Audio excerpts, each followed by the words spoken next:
Tristan Colombet, je suis membre du conseil d'administration d'AFNIC élu, représentant des bureaux d'enregistrement, et également aujourd'hui en qualité de fondateur et président d'OnRaider.com, qui est donc une start-up spécialisée dans le drop catching. Et on va voir aujourd'hui ensemble, en deux mots, qu'est-ce que c'est, et surtout en quoi ça peut servir pour développer sa présence en ligne. Alors, les noms de domaine, vous les connaissez bien sûr évidemment parce que c'est le sujet d'aujourd'hui. Les .com, .fr, .net, ça représente plus de 330 millions dans le monde. Et ces noms de domaine, quand un titulaire le réserve, il en est bien sûr titulaire sans limite de temps. Bien sûr, jusqu'à temps qu'il continue de payer ses frais de renew annuels. Mais lorsque vous ne renouvelez plus votre nom de domaine, eh bien, il est libéré. Et ça représente, mine de rien, beaucoup de noms de domaine, puisque c'est de l'ordre d'1% qui chaque mois sont lâchement abandonnés au bord de la route. Bon, alors 1%, ça paraît pas beaucoup, mais ça représente quand même à l'échelle du nom de domaine plus de 100 000 noms de domaine qui sont libérés chaque jour. Et la règle qui s'applique, c'est que lorsqu'un nom de domaine va être libéré, n'importe qui va pouvoir le réserver. Alors, fort heureusement, pour éviter de perdre à tort un nom de domaine, vous avez une sécurité. Une sécurité qui s'appelle la phase de rédemption. Cette phase en France, elle est de 30 jours. Selon les extensions, selon les pays, ça peut varier, ça peut être plus ou moins long. Mais vous avez toujours cette période pendant laquelle le titulaire peut à tout moment se retourner et dire « Oula, oula, oula, non, ne supprimez pas le nom de domaine, il est à moi et c'est une erreur ». Mais une fois que vous avez laissé dépasser cette période, eh bien là, le nom de domaine est libéré. Et une fois qu'il est libéré, n'importe qui va pouvoir le réserver à nouveau. De la même façon qu'un nom de domaine qui n'aurait jamais été utilisé avant. Et la seule règle qui s'applique à partir de ce moment-là, c'est celle du premier arrivé, seul servi. À l'instant même où un nom de domaine se libère, seule la toute première personne à le réserver à nouveau, auprès du registre, en devient nouveau titulaire. Alors attention, sur les 100 000 noms de domaine par jour qui se libèrent, soyons honnêtes, il y en a beaucoup d'entre eux qui présentent aucun intérêt. Parce que c'était des stratégies de protection, parce que c'était des marques déposées, parce que c'était des noms de domaine qui n'ont pas servi. Mais toujours est-il qu'il reste 1%. Et ces 1%, eh bien là par contre, eux, ce sont des trésors. Alors pourquoi des trésors? Eh bien parce que dans ces 1%, on va trouver 4 grands types d'avantages. Soit c'est des noms de domaine qui vont se démarquer par leur rareté, parce que ce sont des noms de domaine très courts, des noms de domaine génériques, ce qu'on appelle communément des premiums. C'est des noms de domaine qui peuvent avoir une signification particulière ou représenter un jeu de mots. On va ensuite retrouver les noms de domaine qui ont de la valeur de par leur historique de référencement. C'est ce qu'on verra après. Lorsque vous récupérez un nom de domaine, vous récupérez de manière indirecte tous les backlinks, tous les liens, toute la notoriété dont bénéficiait ce nom de domaine. Et on va voir comment après on peut essayer d'en tirer parti. Le trafic naturel, parce que lorsque vous récupérez un nom de domaine, eh bien, du coup, vous retrouvez aussi, à l'instant où il est réactivé, le trafic des gens qui cherchaient à continuer à aller dessus. Et enfin, l'identité digitale, beaucoup de gens peuvent être dans une situation dans laquelle vous possédez aujourd'hui l'entreprise Dupont. Bon, malheureusement, ça fait belle lurette que Dupont.fr a été réservé. Le jour où ce nom de domaine se libère, ça peut avoir un intérêt pour vous de remplacer votre Dupont maçonnerie du 63.fr par Dupont.fr. Alors, voyons en deux mots en quoi consiste du coup ce qu'on appelle le drop catching, qui est du coup notre métier. On a 3 grandes étapes. La première, c'est l'identification et la qualification. Concrètement, nous, notre première mission, c'est d'identifier ces fameux 100 000 noms de domaine qui se libèrent chaque jour. On fait tourner des robots qui vont identifier les noms de domaine qui sont en phase de rédemption. Une fois qu'on en a repéré, on va collecter chez eux un maximum d'indicateurs. On s'appuie sur beaucoup d'outils différents pour aller chercher des scores sur ces noms de domaine, combien ils avaient de backlinks, quel trafic ils avaient, est-ce qu'ils avaient un positionnement déjà dans Google. Autant d'indicateurs qui nous permettent ensuite de déterminer des scores qualitatifs, pour essayer d'évaluer justement au milieu de tous ces noms de domaine lesquels sont nos fameux 1% de trésors. Chez nous, sur notre interface, on cherche ensuite à simplifier la présentation, c'est ce qu'on voit dans la brique du milieu, en représentant dans un word cloud la thématique que traitait tel ou tel nom de domaine, et on affiche après de manière avec des barres et des indicateurs chiffrés quelle était sur chaque indicateur la valeur du nom de domaine, pour essayer d'en déterminer un score global, en l'occurrence sur celui-ci, 65 sur 100. Deuxième étape, Une fois que nous, on a fait ce travail-là, eh bien, on liste tous ces noms de domaine disponibles à la précommande sur nos plateformes. Et là, c'est le moment où nos clients et clientes peuvent bien sûr indiquer leur souhait et dire « Ah oui, ce nom de domaine, celui-ci, il m'intéresse ». Une fois que c'est fait, et bien là, du coup, à nouveau, le travail revient dans l'autre camp. Il s'agit d'attraper le nom de domaine. Et comme on l'a vu tout à l'heure, la problématique, c'est d'arriver à être le premier à l'attraper. Bon, vous allez me dire, quelle est la complexité de tout ça? Ben, la complexité, c'est que le moment exact à laquelle un nom de domaine va être libéré, il y a une part importante d'aléatoire. Chez la plupart des registres, on sait à peu près à quelle date, voire à quelle heure, un nom de domaine va se libérer. Mais on ne sait jamais l'instant précis. Ils sont libérés de manière plus ou moins aléatoire et on ne sait jamais exactement quand. Et du coup, il y a un travail technique très important pour arriver à mettre au point d'algorithme capable de le premier. Parce que globalement, si vous cherchez, vous, un nom de domaine à récupérer à la main, soyons clairs, vous n'avez quasiment aucune chance. Pourquoi? Parce que si vous passez par un registraire traditionnel en essayant de surveiller, ah, est-ce qu'il est libéré, ah, est-ce qu'il est libéré, au mieux du mieux, vous allez avoir une réactivité qui sera de l'ordre de quelques secondes. Bon, il faut savoir que les noms de domaine aujourd'hui, dès lors qu'il y a des acteurs comme nous qui travaillent à automatiser cette récupération, on parle de 10 à 100 millisecondes entre le moment où il est libéré et le moment où il est repris. Et pour ça, du coup, pas de secret, c'est un travail qu'on confie uniquement à des scripts, à des robots. Alors, ça c'était pour la partie qu'est-ce que le drop catching.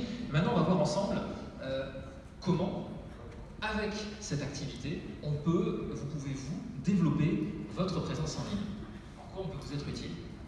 Le point premier, le plus important, c'est celui du nom. Parce que finalement, votre nom de domaine, c'est votre vitrine. Si on compare avec un commerce traditionnel, on sait à quel point, quand vous ouvrez un magasin, l'emplacement, c'est le plus important. C'est le pas de porte. Et bien finalement, le nom de domaine, pour une activité digitale, c'est votre pas de porte. C'est celui sur lequel vous allez communiquer, c'est celui qui sera présent dans toutes vos campagnes de communication, dans toutes vos démarches en ligne, qui apparaîtra dans les moteurs de recherche, qui apparaîtra dans le navigateur d'internet qui viendra chez vous. Et du coup, ce choix, il est très important.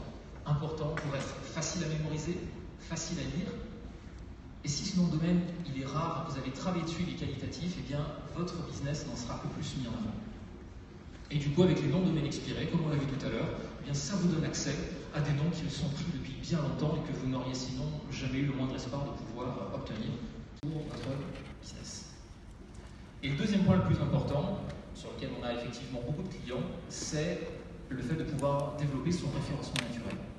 On sait à quel point aujourd'hui Google a une domination extrêmement forte sur le marché du moteur de recherche et à quel point être positionné haut dans Google sur vos mots-clés, c'est quelque chose d'absolument stratégique.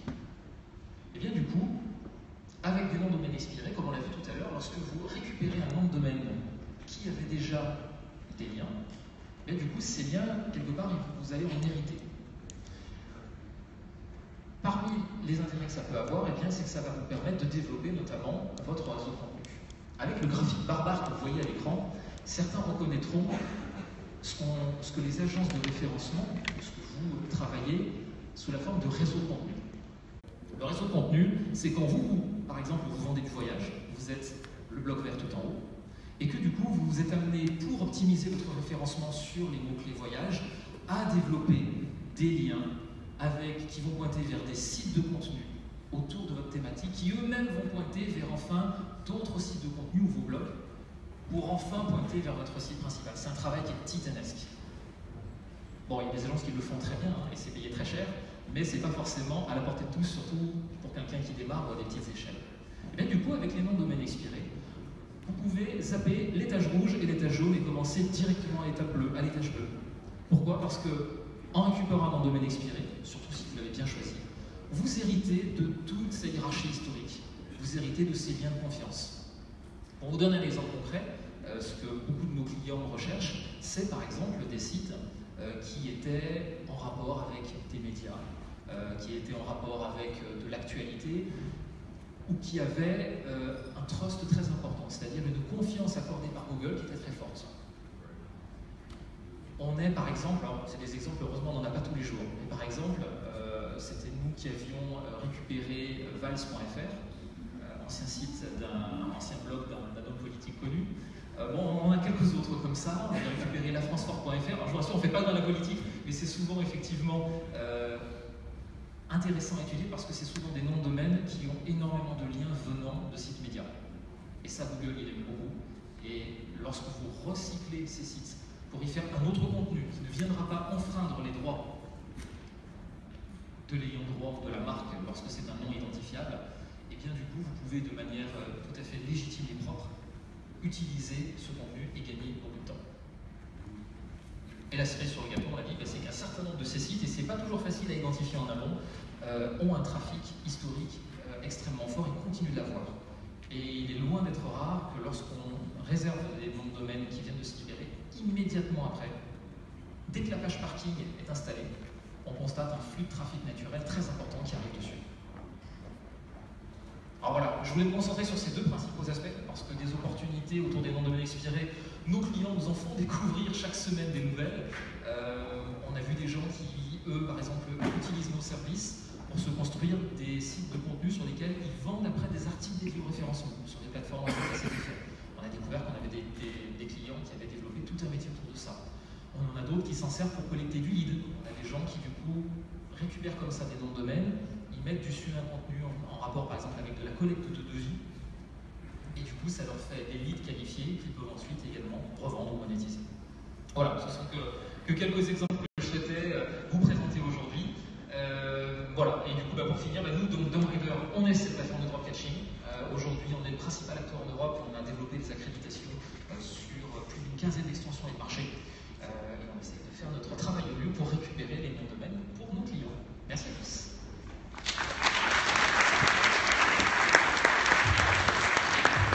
Cette partie sur le drop catching n'est pas tout à fait terminée. J'ai le plaisir d'inviter Domain Winkle. C'est la fin de la partie française, maintenant on va passer en anglais. So it's the start of the English part of the Afrique Forum. Welcome to Eric from Domain Winkle. I'd just like to start by saying that we are very proud of having our two biggest customers for drop catching, DomRaider and Domain Winkle.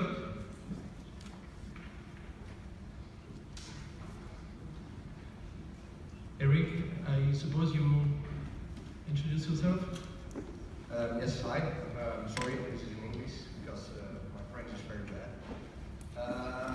I'm from CatchTiger. We are broadcasting a lot of CCTVs in Europe. And we are also registrar of NIC. Yeah, we are a little bit of a competitor to DomRaider. So, just for the non-English speakers, Domain Winkle est un bureau d'enregistrement qui vient. Pardon? Oui, mais nous, on n'a pas de casque en fait.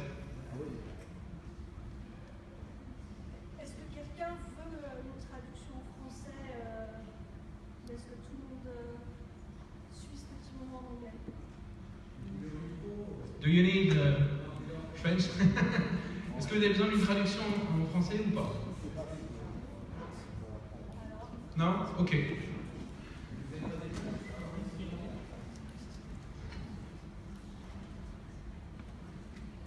Let's continue. Sorry. Let's continue in English only. I think Tristan did a good job of explaining the drop catching market Thank you. And the use of it, of course. I think one other important thing is to open up the market of drop catching. In the beginning, it was a little bit shady. I think 5-6 years ago, a lot of people thought, wow, drop catching, they're all stealing domains. But that's not the case, I think, because we both have auctions, so everybody can participate, and everybody has the same chance of getting a good domain name.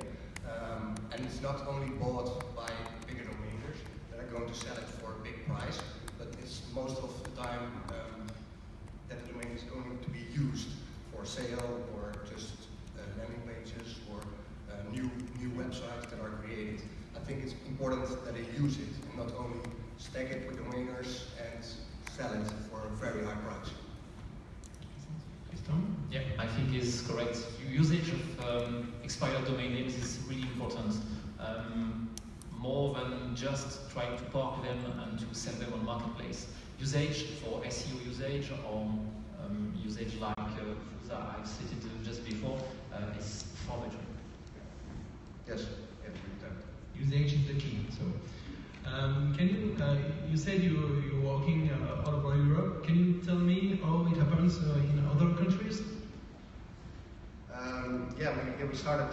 We're from Pema, Netherlands. So we started, of course, with the .nl TLD, and we expanded to Belgium because it's our neighbor country, and that's easier for us with the language. And I think in 1.5 years we switched our whole website and platform to English because we want to have a bigger market than only the Netherlands. So we have now FR, CH, and a lot of countries in Europe. And our main focus is also the use of the domain. So we want to give everybody an opportunity.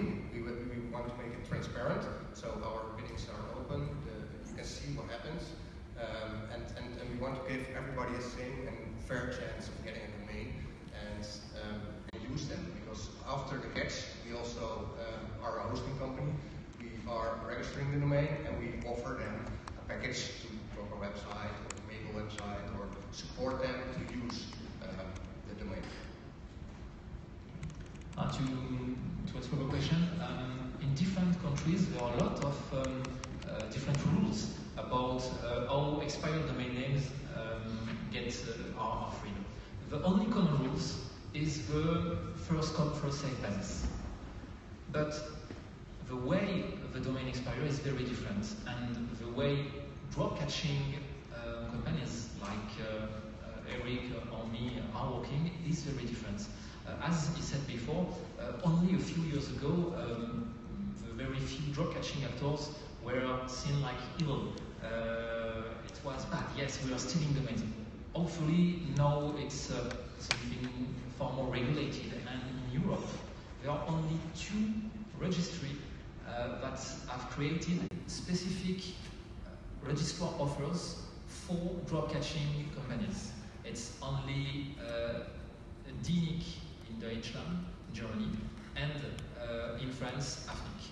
We have FRA Rush in France, which is a registrar offer dedicated to drop catching companies. And yes, France is in advance on this business, and it's very good.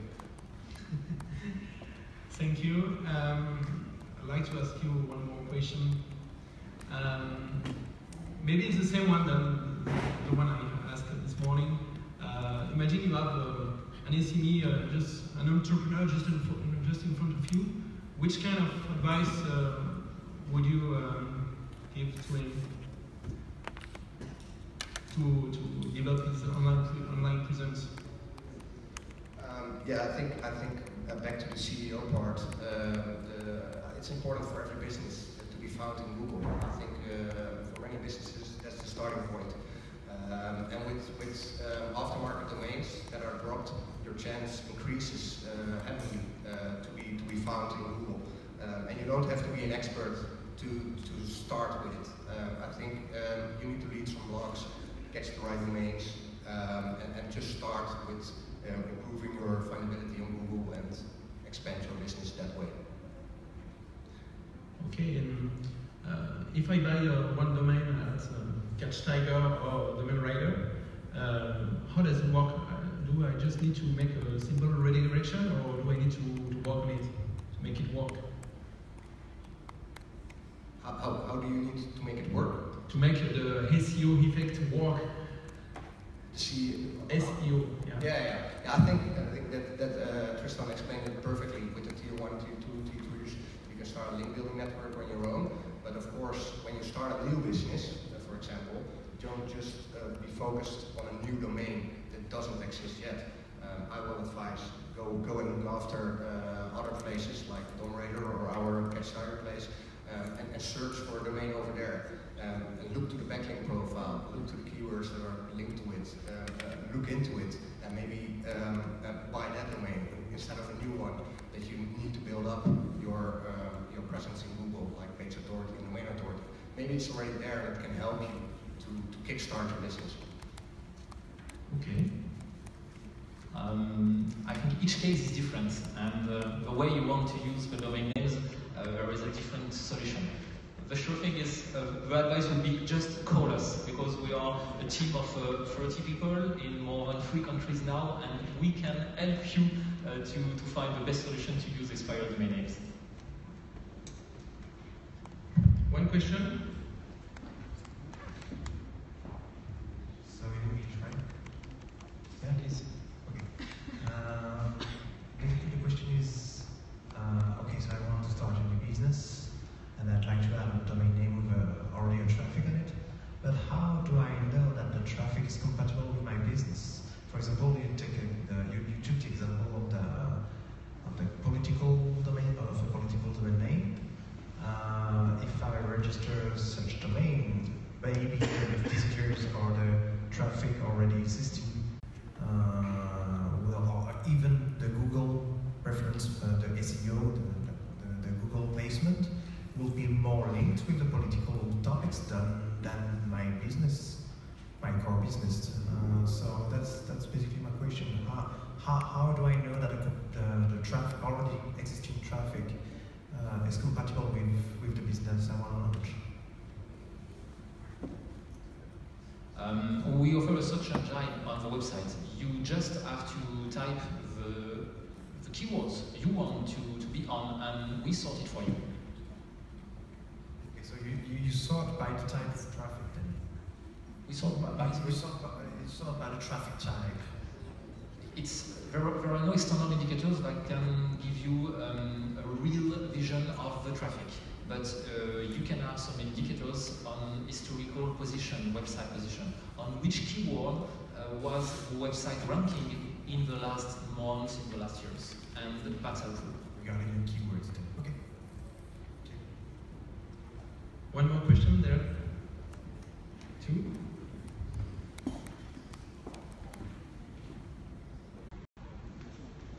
Yeah, just one question about the numbers.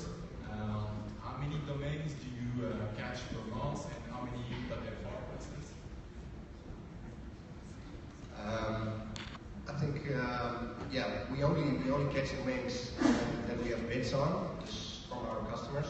We're quite new in the French market, so we are now active for, I think, 4 months. So I can't give you real numbers. I think it will be like 20, 30 a day. And for us, of course, on FR market, as we are historical, it's more. We have 1,500 domains per month that we successfully catch in FR market. Pierre? Yes, thank you for this presentation. I would just like to make a comment because I think this is one of the first time, if not the first time, that in an event organized by Ethnic, we have a presentation of this activity that is the drop catching, that is part of the market. I think this is important at this point of time to say that we are rather proud to have launched this new service that is called FRrush, and I would like to add that if we launch this service initially, it was not to meet exactly the expectations of one part of the market, but to make sure that our standard infrastructure were not disturbed by the activity of this part of the market. And now this is a win-win situation where the drop catcher professionals can do what they want and do their job on the .fr without disturbing the everyday work of the vast majority of our registrar. So that was the first point I wanted to make. And the second point I wanted to make about that is that it's a very good reminder for all of us, and especially, of course, the registrar, to make sure that the registrar don't forget to renew his domain name first of it, and this is a very good reminder also that if some of you or some of our registrars forget to give the opportunity to holder to restore his domain name, they will have huge problems with customers because they have drop catchers just after. And that was just the point I wanted to make. Thank you. Super. Thank you. Merci. Thank you, Eric. Thank you, Tristan. Thank you.